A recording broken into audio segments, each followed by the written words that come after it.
Hi, welcome to Lifestyle in Chat Room with Umacele. Soon to change to be Edofunda with Umacele. This is chapter Ìsahluko seshumi nantathu Impi Yabomndabu Isethunjini. Siyaqhubeka nencwadi yethu sizoqala lapha epagini 229. Iparagraph yokuqala after iletha ebibhalwe uzithelile ifundeka kanjena. Bayifunda bayiphindaphinda ohlanganisani lencwadi ka-Uzithelile, bayiqhathanisa nezinye izincwadi ayezibhala cishe zinyanga zonke Uzithelile. Bavumelana ngokuthi ingane yakwabo iyakhula iyadazuluka ngengqondo. Uhlanganisani wathi kuyafundiswa eMelika Yamadoda, phansi umona. Lezi zincwadi zengane yakithi ziya ngokushuba njengoba iqhubeka nokufunda. Akusho wena Hlanganisani, kuyazishola, kuphendula uVikizitha. Waqhubeka wathi okungixakayo ukuthi yena ufundela ukuba asuse labo mame abathengisa emigaqweni, kodwa thina lapha ongoye siyababuka nje labo mame singazikhathazi ngabo, futhi singacabangi ukuthi kungumsebenzi wethu ukuthi sibuqede lobu bumpofu. Mhlawumbe thina sisajovwa yinjwayezi yomsuzo wezenhlupheko, ngakho asisalizwa iphunga.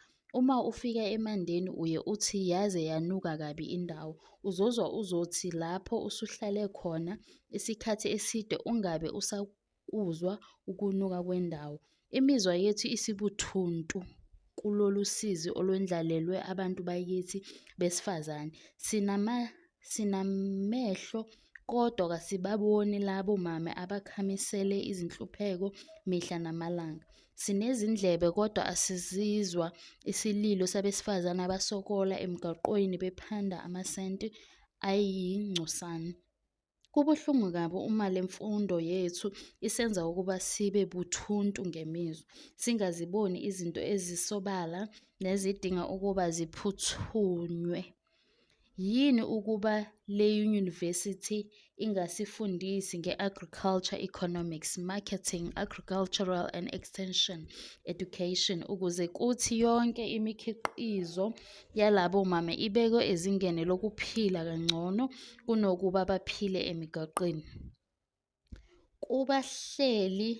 Kubahleli bemfundo yethu labo mame ababonakali, abaziwa, yizintuthwane. Mhlawumbe mhla kwaphatha wena uzohlela kangcono kuthi usizi lwalezi zindimbane zabantu ulibeke phambili kwabafundi. Kuhle sifunde mfowethu, kubi laphaya phandle. Sengiyahamba manje ngisaya empangeni. Ukube beyikhona enye indlela engadluli kulabo mame abeme emgwaqweni bengiyoyithatha. Angisakhululekile ngokuthi ngidlule kungathi angiluboni lolu sizi. Nami sengifana nawe Hlanganisani, ngizobabhekelwa ngubani labo mame? Kulungile, hamba sizobonana kusihlwa. Ngokuqeda kukaHlanganisani ongoye wathola umfundaze waseMelika i-Fulbright Scholarship. Leli noni lemifundaze elalitholwe ngabafundi abaseqophelweni eliphezulu abanjengo-Dkt. OTE HM Nxumalo no-Dkt. Seshivi Chonco. Lo mfundaze ufundisa kuphela abafundi abasuka eNingizimu Afrika beya phesheya noma abasuka eMelika beya ezindaweni ezingaphandle. Ngokuthola lo mfundaze kwakusho ukuthi abemfundo bayamemukela uHlanganisani njengomfundi oseqophelweni eliphakeme. Kwadingeka ukuba aphinde awele uHlanganisani aye phesheya, engasayeli ukuncintisana kwezemidlalo manje, kodwa esehambela ukungena emncintiswaneni wezemfundo. Umvangeli uCele wenza elikhulu idili ukuzibonga izingane zikaLinono ngokuba yisibusiso emzini wakhe. Lezi zingane zazikade zalixosha ikati eziko ngezimali ezazizithola ngezithelo zezihlahla zikakotapeya kanye nezikamengo.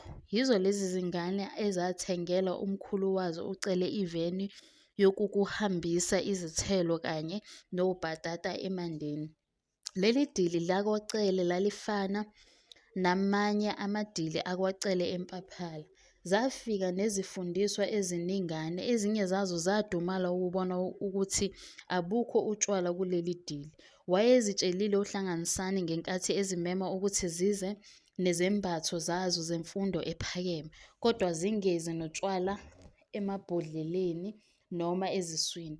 Umama wekhaya uMakhumalo wawubikela umphakathi ngokuthi oHlanganisani no-Ozethelile bayimisebenzi yomusa nothando lwangaphezulu. Yonke impumelelo yabo yayizuzwa ngamandla emithandazo. Umkhulu walezi zingane uZikhonzile akakhohlwa ukuzibeka emukhulekweni. Njengoba ehamba nje uHlanganisani akahambi yedwa, kodwa uzohamba neNkosi. Njengoba kuthiwa uyofunda phesheya, akayi ukufunda yedwa, kodwa uzofunda neNkosi. Uma uHlanganisani eseyihlamuka iNkosi esenhlanhlatha njengeningi lalezi zingane zethu, ukufunda kwakhe kuzovosha, kubole kube yize leze. Ziningi izingane zabantu sizibona zivithika phambi kwamehlo ethu, yizo zigqoka njengalezi zifundiswa ezilaphaya. Thina basempaphala sikuphelezela ngale ngoma, Hlanganisani. O Jesu mhlengi wethu, igama lakho lihle, lavela ezulwini, liyisihlangu sethu, alikho elinye futhi esingasinda ngalo. UJesu mhlengi wethu uyisihlangu sethu. Zamphelezela uMakhumalo izethameli zalo mcimbi, noHlanganisani wabeka amazwi, wasethatha leli thuba ukuba azise izihlobo kanye nabangani ukuthi useyacela kwaButhelezi. Wethula uZamashenge kumphakathi wathi nguye lona engizikhethele yena ukuba azovusa umuzi wakwaNgubane. Waphela lo mcimbi ntambama iningi lezivakashi sezizifundiswa lididikile ngempilo kaHlanganisani kanye nabakubo empaphalo. Lalingekho itafula labafundisi kanye nezifundiswa kulo mcimbi. Izivakashi zazingahlukanisiwe njengoba kuye kwenziwe kweminingi imicimbi. Wala waphetha uHlanganisani noZamashenge ukuba kube khona abantu abadla ngamapleti afayo nezimfologo nemimese ephambili, badle amasaladi namadizethi, bese kuthi uquqaba lwabantu lunikezwe amapuleti amaphepha, ludle inyama yangaphakathi namadombolo bese behlisa ngamahewu. Wonke umphakathi wema umugqa ndawonye, wadla ngamapleti amaphepha, wadla ukudla okufanayo, futhi wonke wehlisa ngamahewu noma ngokuqandayo okufanayo.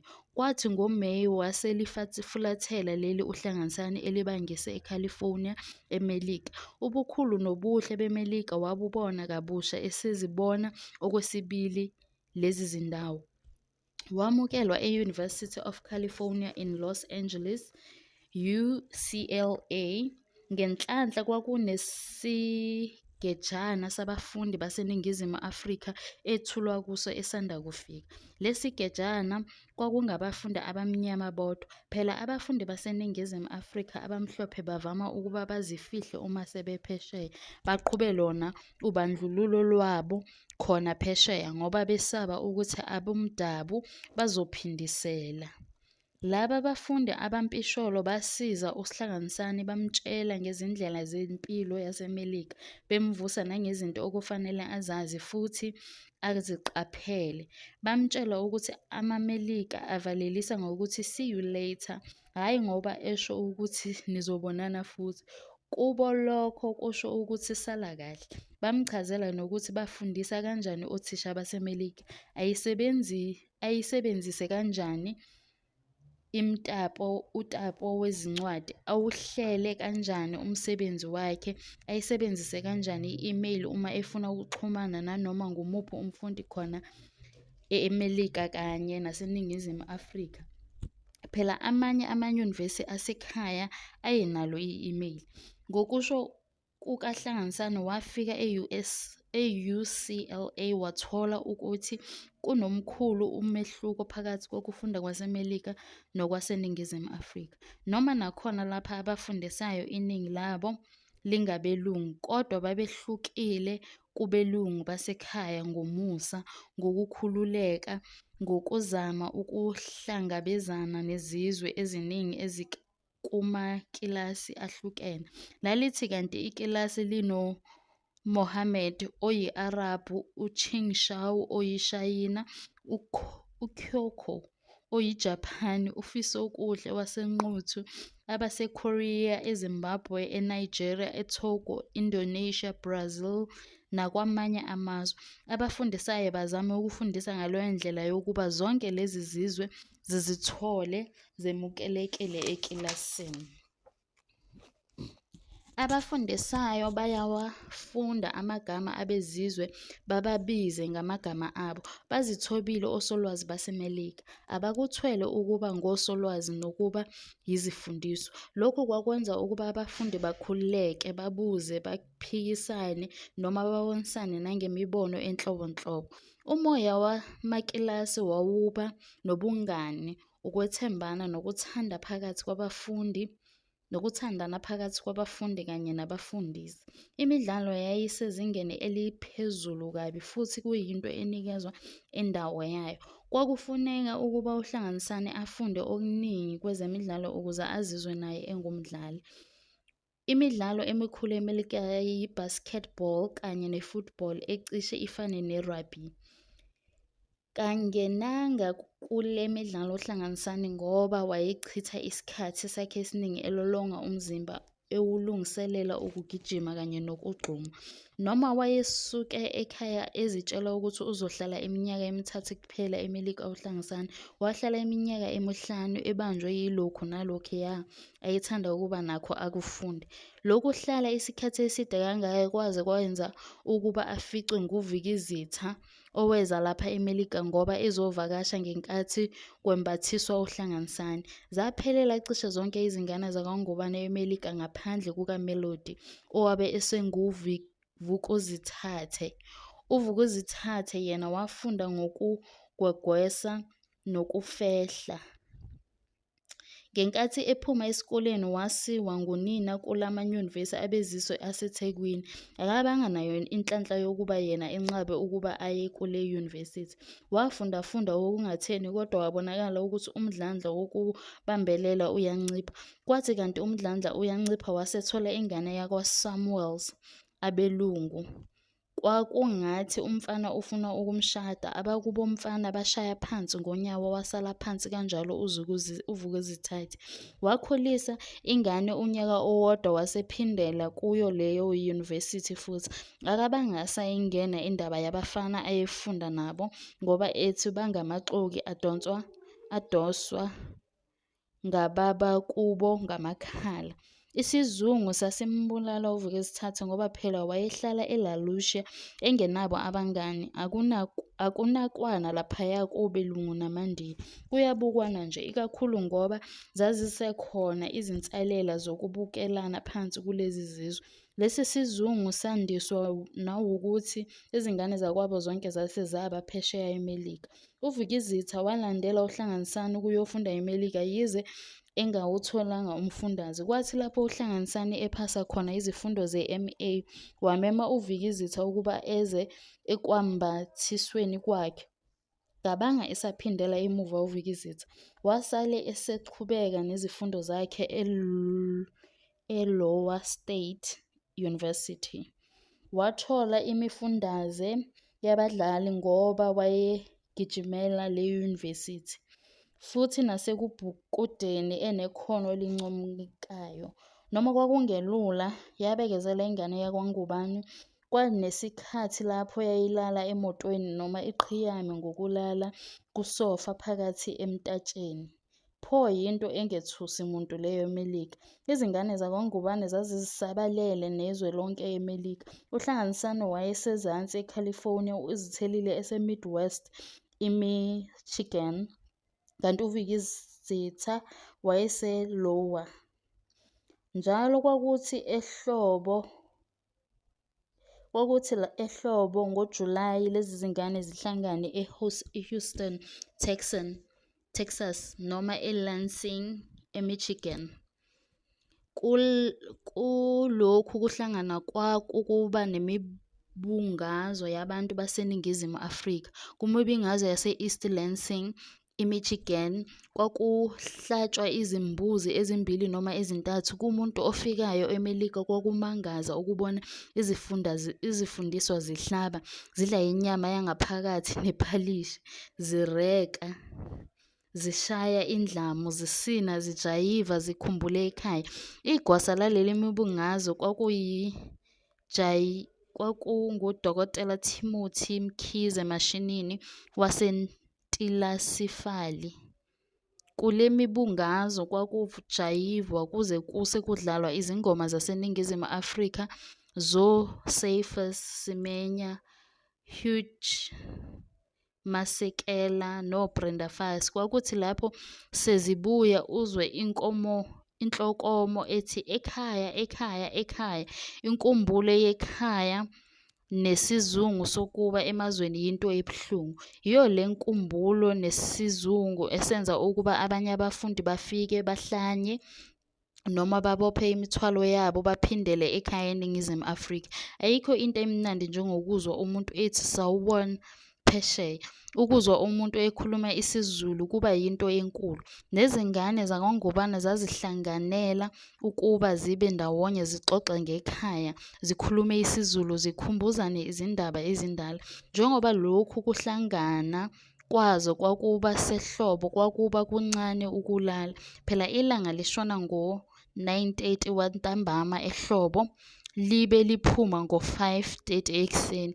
Zaziyisebenzisa le mini ende ngezinto eziningi. Njengoba uZithelile wayekade athola izincwadi zokushayela ibhanoyi, wayeke abathatha abakwabo ngebhanoyi lokuqashiswa abase enyakatho yeMichigan, eMackinac Island, noma abase koDisney noma koCedar Point. Lezi yizindawo eziphambili zokungcebeleka.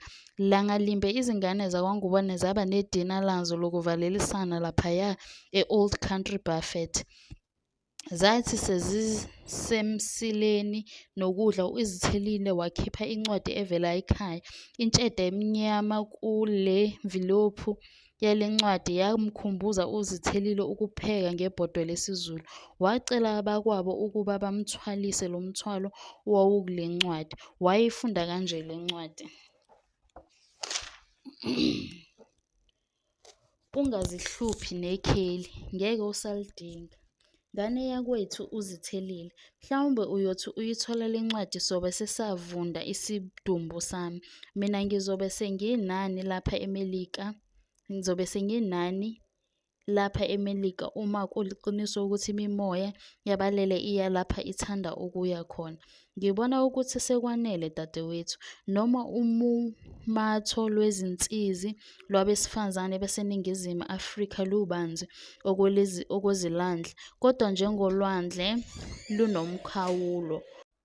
Olwami umumatho losizi selufike lapho ngehluleka khona. Ngizamile bakwethu, manje sengiphonsa ithawula. Ngivumele ngane yakwethu ke ngibuyele emuva khona uzolibona kahle lolu sizi lokuba ngumuntu wesifazane omnyama eNingizimu Afrika. Mangiqale ngonyaka owahamba ngawo kulelizwe. Saqala kahle esikoleni amathemba ephezulu. Sasethemba ukuthi kuzothi kuphela iminyaka emithathu nathi soba sesiqedile sinezitifiketi zemisebenzi. Siqala njengokujwayelekile kuyo yonke imfundo yami. Ngazithola ngisekilasini labezizwe. Kuyimi omnyama kunabo bonke, onezinwele ezimfushane kunabo bonke, ongowesizwe esidelelekile kunabo bonke, futhi nobukelwa phansi kubo bonke. Kumakilasi wonke engawathatha, abomdabu babeba bathathu noma babili. Ngenye inkathi sasiba babili abesifazane abamnyama noma kube yimi ngedwa. Mangithathe ikilasi likaSolwazi uThomas kubafundi abangama-34, abomdabu babebathathu, amantombazane emabili, abelungu namaNdiya kwakucishe kulingana. Wayengena uSolwazi Thomas exoxisa amaNdiya nabelungu abaziyo, bese eqala ukufundisa. Amehlo akhe ayeseqa thina bomdabu uma efundisa.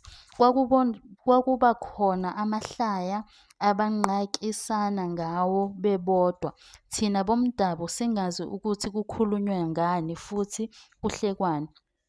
Ngenye inkathi sasikucosha ukuthi kuhlekwa thina, ikakhulu abaholi bethu abathile.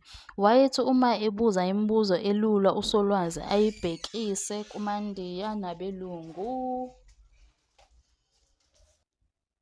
Sasithi uma siyiphendula kahle le mibuzo athi akezwa ukuthi sithini, asiphindise kaningi bese sekalekelelwa ngabanye abafundi abamhlophe ukuchazela uThomas ukuthi sithini. Abomdabu babemandla ekuphakamiseni izandla belalela besonge izandla, kanti abezizwe babevele bakhulume ngisho bengaphakamisile izandla bese bekhonjwa. Abelungu namaNdiya babebizwa ngamagama abo bengo-Miss Wilson, Miss Edward, Miss noma Miss Munsemi. Thina noZinhle Nhlapho wathi uThomas amagama ethu alikhuni. Wasetha amagama engasibuzanga ukuthi siyakufuna yini ukuthiwa. Wathi uZinhle nguMiss Zola Slabu, wathi mina ngingu-Miss Melody Zamben. Kwakuthi mangimtshela ukuthi angilifuni leli gama, umama wathi ngingalokothi ngenqabe igama engiliphiwa ngabafundisayo uma ngifuna ukuphasa. Wathi alilutho igama uma nje ngizokwazi ukuphasa ngedlule kuThomas sekuphela unyaka. Lonke ikilasi lase lisibiza ngo-Miss Zemben no-Miss Slabu, yize abanye babafundi babemazi ungubane bemazela kwezemidlalo yaseNatali. Uma thina siphendula, ikilasi lonke laliphenduka lisibuke okungathi libuka inhlekelele yesilonda esesibhibha noma libuka i-TV. Izwi lokufundisa likaThomas lalinamagiye amane. Izwi elalijwayelekile lalimnandi liyibutha yonke lengxenye yekilasi okwakungabelungu namaNdiya. Uma esekhuluma nezingane zezicebi zabelungu namaNdiya, ikakhulu lana anamabhizinisi, wayenelinye igiye uThomas. Kwakunegiya labesifazane babelungu namaNdiya nontukazane lwamaNdiya kanye nabesilisa bomdabu babenelabo igiye. Ngiyazi ukuthi uzothi sengikhohlwe yigiya labesifazane abamnyama. Cha, kungabe ngiyamphosisela uSolwazi uma ngithi wayenegiya lethu wayengasikhulumisi thina kodwa ekhuluma ngathi. Ukuhlala unyaka wonke ufundiswa ngumuntu onjengoSolwazi Thomas yayiyisilingo bakwethu. Konke ukufunda kwami kule yunivesithi kwalandela lokhu kuncikisela. Kwakungangimangalisi ukuba sibe nosolwazi abanje. Phela thina asenzi njengani enifunda amakota amane, nikwazi ukumshintsha usolwazi eningamfuni ngemuva kwekota, futhi nibe nethuba lokuba nibhale ngalowo solwazi uma kuphela ikota. Ukube nathi siyanikezwa ithuba lokubhala sisho ukuthi bafundisa kanjani osolwazi bethu njengani lapho eMelika, ngabe labo solwazi bethu abenzi nje. Ukuba ngumfundisi kule yunivesithi yethu kusho ukuba yisithixo, umsindisi uqobo. Isimo siba nzima kakhulu kithi besifazane kunabesilisa bomdabu. Uma osolwazi besifazane babelungu nabamaNdiya beyindlala kangaka kule yunivesithi, nasezifundweni eziningi, singasinda kanjani thina besifazane abamnyama kulokhu kubandlululo? Siyabona noZinhle ukuthi labo Siyabona sinozinhlo ukuthi labo solwazi bathi ingabe sithi thina senzani silangazelela le mfundo engatholwa ngisho nangamakhosikazi abo. Kuyangimangaza ukuzwa ukuthi nina ngapho ninenqwaba yosolwazi besifazane, ngisho nabamnyama. Akekho noyedwa usolwazi wesifazane womdabu kule yunivesithi. Mhla wakhona uyophilela ukugudlunga abezizwe besehlalela ukukhonkotha abomdabu. Kule minyaka emine ngiseyunivesithi, ngifunda ngibuye ngiyeke ngenxa yobuthakathaka bami, angizange nje ke ngithole ukufundiswa ngendlela yokuba ngikhuthazeke kulokhu engikwenzayo. Ngangibekezelela isidina ngithi noma ngizama ukulungiselela uvikizitha ngiye eyunivesithi yakwaZulu, umama ashaye ngonyawo phansi. Wayethi uma nami ngifuna ukwenza intando yami njengobaba novikizitha kwakufuneka ukuba ngiphele kwakhe. Ngake ngakuzama lokho ngenkathi ngithola ingane yami yokuqala. Kwangehlula ngazithola sengiphindela ekhaya.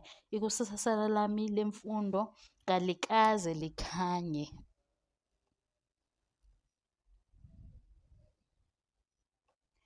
Okungeqeda amandla ukuthi sithi sesibekezele iminyaka emine eyunivesithi siphume nezitifiketi esingasiniki imisebenzi. Imisebenzi ayikho dadewethu. Umuntu uzithola ekwandaba zabantu egcwalisa amafomu ebhala amagama abantu abadinga izincwadi ezithile. Lo msebenzi ungenziwa neyingane yebanga D1. Namanje kusankeneneza endlebeni ngithi nginike isibongo, igama, usuku lwakho lokuzalwa, ikheli lakho lasekhaya, elasemsebenzini, igama lenkosi yakho, njalo njalo. Into eyayingidina kulo msebenzi ukuthi sigcwalisela abantu abangazigcwalisela kalula lamafomu.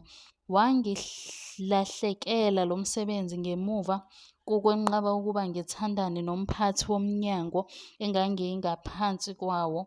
Ngangingacabangi ukuvuma ukudlala umuntu oganiwe. Ngiyazi ukuthi uzongithukuthelela futhi uzodumala ukuzwa ukuthi sengiphinde ngawa dadewethu.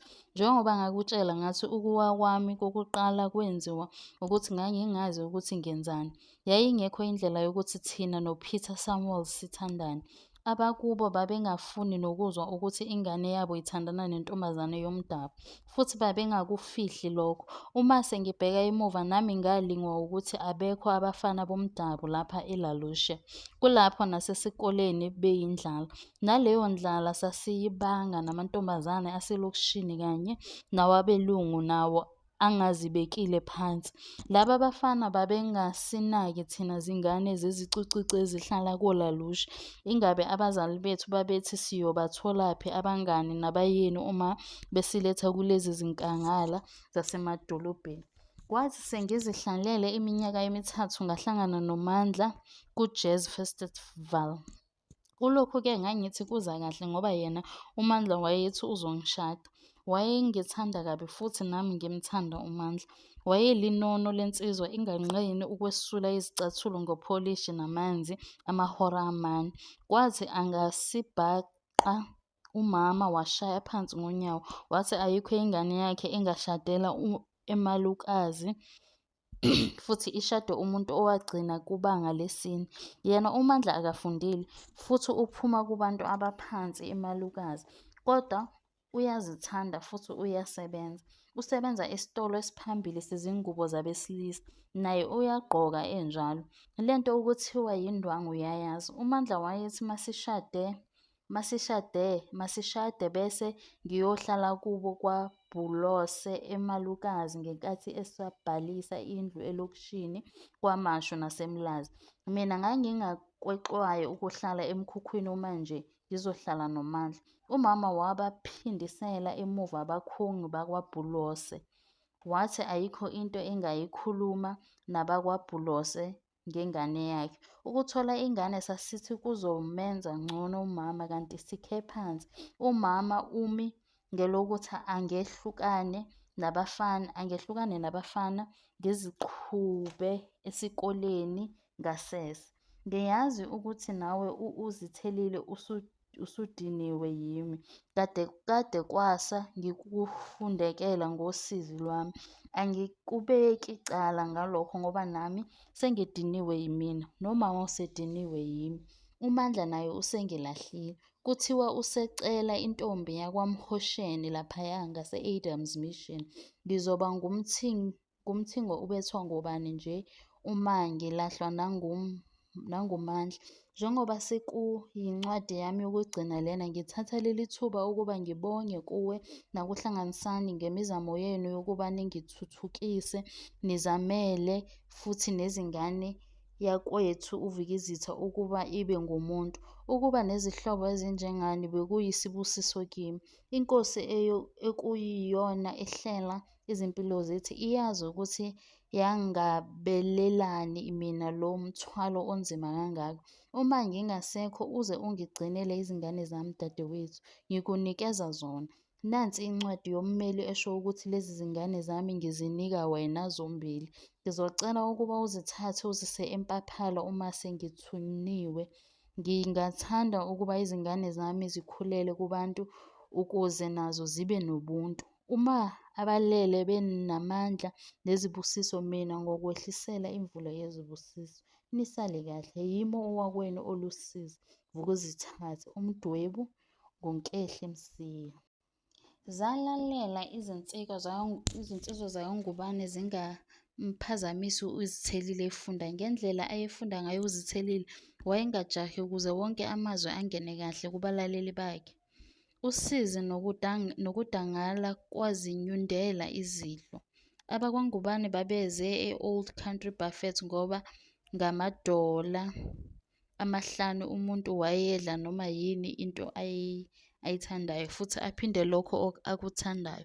Ngesikhathi sencwadi base bekudlile ukudla okumqoka, sekusele ukuba balandelise ngedizethi kanye neziphuzo. Empeleni uHlanganisani wayephakathi no-ayisikhilimu kanti uVikizitha wayeseqala ukudla i-cheesecake.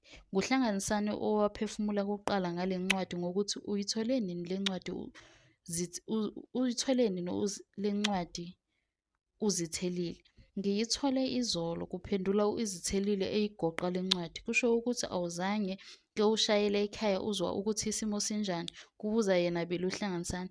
Cha, angilushayanga ucingo ngoba ngibone ukuthi kuhle nginazise kuqala bese ngishayela ilalushe. Izolo ngixhumane noMarie van den Berg nge-imeyili ngimnxuse ukuba anginikeze imibiko ngoVukuzithathe nabantwana. Ngithe lapho ngibheka i-imeyili kuyikhompiyutha izolo kusihlwa ngathola impendulo kaMarie ithi, ngiyile elalushe, uVukuzithathe nabantwana bayaphila noma lona omncane esaphathekile umkhuhlane. Kungathi usemila abantwana. Siyabonga. Page 238.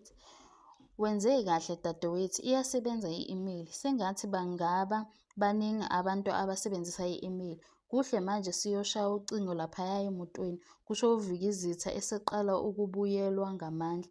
Ngeke kulunge lokho Mbomvu, kusho uHlanganisani. Phela ngeke sikwazi ukukhuluma nabasekhaya sonke kanye ocingweni lwasemoteni. Kuhle siye laphaya esigcotsheni. Ngizobathinta mina ekhaya ngithi ngingaxhumana nabo bese nginidlulisela nani ezigcotsheni zenu ukuze sibezwe futhi sikhulume nabo sobathathu njengoba siye senze uma siseCalifornia nase-Iowa. Lihle lelo cebo mfowethu, masisale sesikuyeka lokhu kudla siyoshaya ucingo. Ithini inkosazane yamabovu? Kubuza uVikizitha. Kuhle konke zingane zakwethu. Masihambe siyoshaya ucingo. Walushaya lwangena ngele-2 ekuseni ucingo yize bekungele-7 emini noma ntambama eMichigan. Ngenhlanhla labanjwa nguye uVukizithathe owathi unina uye emhlanganweni wamanesi eBloemfontein. Babuzana impilo. uVukizithathe wezwakala engumuntu ophilile nothakasile kunencwadi ababeyifunda. Ukukhuluma behleka bobathathu kwenza ukuba bangabe besayiphatha indaba yencwadi ayeyibhalele uZithelile. uVukuzithathe wayelokhu ebabuza ukuthi benza kanjani ukuthi bakhulume bobathathu kanye kanye. Baphendula ngokuthi yindaba ende leyo, naye uzoyazi uma esefika kuleli. Kwathi lapho ethi baze bamkhumbule nabo embusweni waseMelika, uHlanganisani wambikela ukuthi akusekude ukuba bamhlangabeze eNew York ngoba usesitholile isikole esizimisele ukuba simthathe uVukuzithathe. Wathi nje kusenezingqinamba ezimbalwa kodwa nakanjani uyobe eselapha ngoJulayi ozayo khona ezobona ilanga elishona ngemuva kwelesi-9 ntambama. Bahlahla amehlo abanye bezwa uHlanganisani ekhuluma kanje. Wayengakaze ababikele ngamalungiselelo ayesekhuluma ngawo. Bavalelisa bezizwela nabo ukuthi uyithakasele imibiko yokuthi naye uza eMelika uVukuzithathe. Baphindela ezitulweni izihlathi ziphezulu. Babebuzana ukuthi iyiphi le yunivesithi ethi izimisele ukwamukela uVukuzithathe. uHlanganisani wabaphendula ngokuthi uma isimo sinje sidinga ukuba sizinikele, siziphonse kwesikwenzayo. Mina angisenakho ukuhlehla kule ndaba yokulungiselela uVukuzithathe. Sengithe kuyalunga, ngakho kuzofuneka ngilungise. Sebephansi baqhubeka nezidizethi kanti uHlanganisani wayebuye wathatha isidikadika senyama yenkomo, amathanga amabili enkukhu kanye nedombolo ngoba wathi le ncwadi ikuqede konke ayekudlile. Bonke babekubonga ukuthi akekho owavusa indaba yencwadi kuVukuzithathe. uZithelile waveza nokuthi kukhona incwadi aseyibhalele uVukuzithathe. Wacela ukuyifunda le ncwadi abakwabo bavuma. Le ncwadi yayibhalwe kanje: Dadewethu othandekayo, ngivumele ukuba ngiqale ngokukubingelela ngithi mbomvu nkosazana yakwaNgubane. Vukuzithathe, themba lethu thina siseMelika, liso nezindlebe zethu thina esingakwazi ukuzibonela lezo zintaba, lawo maqhuma namafindo akwelakithi koMpaphala, koMthwalume, koLindelani, koMkhambathini nakoNdundulu. Sifanekisa esadalwa ukufanekisa umdali. Siyakubingelela malumekazi, umama omncane wezingane zethu ezizayo, dadewethu okukuphela kwakhe, mngani wethu othembekile. Ngalesi sibingelelo ngithanda ukuba wazi dadewethu ukuthi wena awuyena owakho wedwa nje, kodwa ungowamabomvu asathula, aphilayo naseza. Wena uyisongo leketanga elakha ubuthina nobundeni bethu. Wena okwenzayo kusithinta sonke futhi kugelezela nasesizukulwaneni esingakazalwa. Ngokunjalo nathi lapha eMelika singabakho nakho konke okwethu kungokwakho. Kukho konke okwethu esikuzuzayo nokusilahlekelayo nawe unesabelo.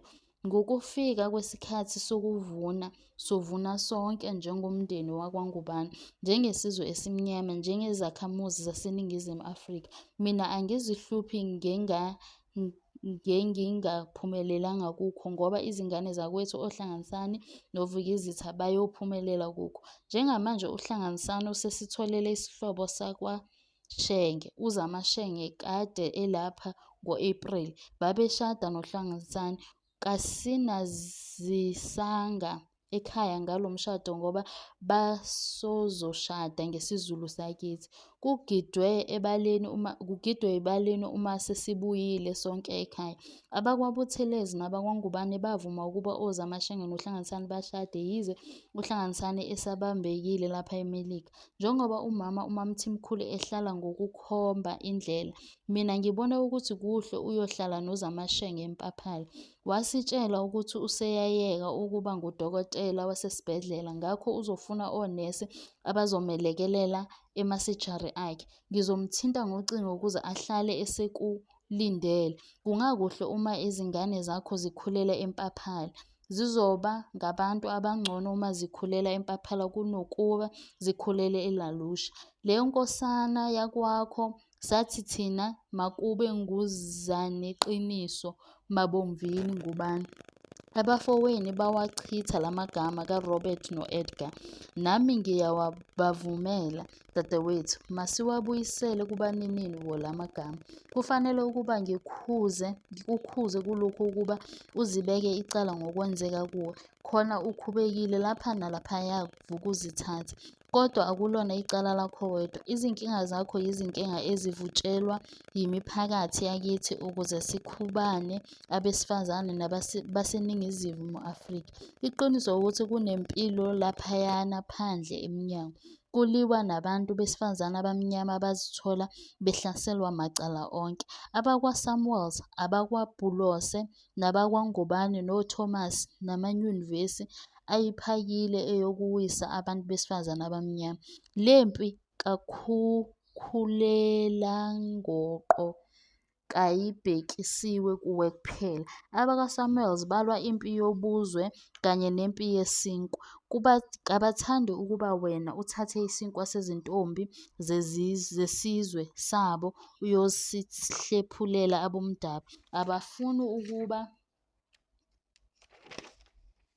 izingane zabo zishade nathi ngoba simnyama sihlupheka besibukela phansi, kodwa benganqabi ukuba amadodakazi abo ashade nezinsizwa zakithi uma nje kungezinothile nezifundile.